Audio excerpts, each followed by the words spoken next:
પ્રિય વૈષ્ણવો, શ્રી ઠાકોરજીએ ભક્તના મનોરથથી થયેલી સામગ્રી 1000 હાથ લાંબા કરી આરોગી અને બાકીના ભક્તોની સામગ્રી માંગી માંગીને આરોગ્યા. આ અન્નકૂટ ઉત્સવ એ નંદરાયજીના ઘરના મનોરથનો ઉત્સવ છે. તો આ અન્નકૂટ સામગ્રીમાં ભોગ સાજવાની રીત, સખડી સાજવાની રીત અને અન્નકૂટના સામગ્રી તેમજ અન્નકૂટ દર્શનની ભાવના વિશે થોડુંક સમજી લઈએ. અન્નકૂટના ભોગ સાજવાની રીત. ધ્યાન આપજો, અન્નકૂટના ભોગ સાજવાની રીત. શ્રી યમુના જળના 2 ઝારીચી ભરીને ધરવા. બંને બાજુ જળની 2 મથની, તેના પર વસ્ત્ર ઢાંકીને ધરવી. મથનીમાં કટોરી તરતી રાખવી. ભોગ સાજતા પહેલા ભોગ સાજવાની જગ્યા તથા ચોકીઓ ખાસા કરવી. ચોકી ન હોય તો તમામ ભોગ ધરતી પર ખાસા કરી જલથી ધોઈ પાતળ વિછાવી તેના ઉપર પણ સાજી શકાય. છાબમાં પણ સામગ્રી સાજતા પહેલા પાતળ બિછાવવી. અન્નકૂટના ભોગમાં કોઈ ધાતુના વાસણ કે ચમચા આવતા નથી.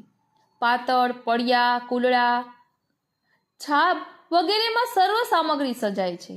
સજાવટ કલાત્મક રીતે સુંદર કરવી. દરેક સામગ્રીના 2 દૂના અને ડબરા સજાવીને ધરવા.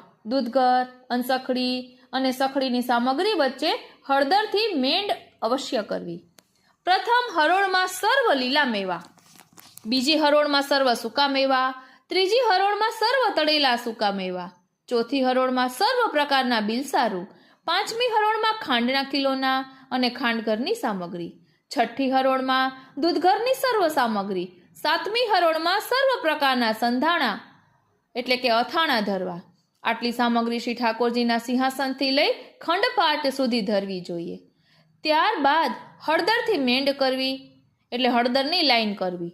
આઠમી હરોળમાં અનસખડીમાં બુંદી, મોહનથાળ, જલેબી, સવૈયાના લાડુ વગેરે ધરવા. નવમી હારમાં સર્વ પ્રકારના કચરિયા, ગુવાર, ભીંડા, કારેલા, બટાકા, મખાણા, કમલ કાકડી વગેરે તળીને ધરવા.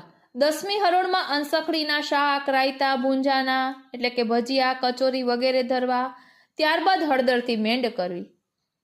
હવે વચ્ચે સખડી એટલે કે ભાત સાજી, આજુબાજુ સખડીના શાક, કઠોળ, દાળ, કઢી વગેરે સર્વ સામગ્રીઓ સજાય છે.